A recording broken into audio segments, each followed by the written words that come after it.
সবাই জানেন। আমি বলেছিলাম যে নির্বাচন আর করবো না। এখন পরিস্থিতি দেখলাম যে আসলে সততার ফাঁক নেই।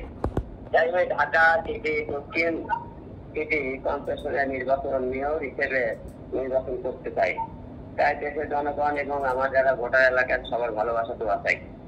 আমি তো এমপি নির্বাচন করলাম কয়েকবার, 500 করতে ওদের ধরে তারা নির্বাচন থেকে দেশের জনগণ জানে এবং আমি জানি। আমি কিন্তু সেখানে পাস, আমি আমার মনে এখানে জনগণে করে পাস করছি, ফেল করিনি। সবাই জান 2বার পাস করছে। এখানে যেহেতু মনে করেন সবাই নির্বাচনে বলতেছে এবার সুস্থ নির্বাচন হবে।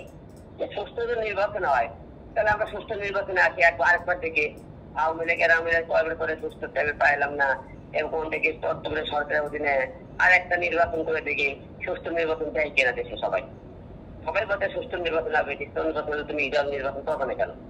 এটা মনে করেন এই কারণে যেটা এখানে নির্বাচন মনে করেন ওই বিনা প্রতিদ্বন্দ্বিতায় অনেকে মেয়র ঘোষণা করা হয়।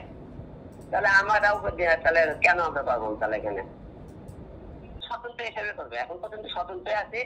এখন নির্বাচনে আস্তে আস্তে কোনো দলের ভালো সাপোর্ট পায়, দল জয় করতে পারে, কিন্তু এখন পর্যন্ত স্বতন্ত্র।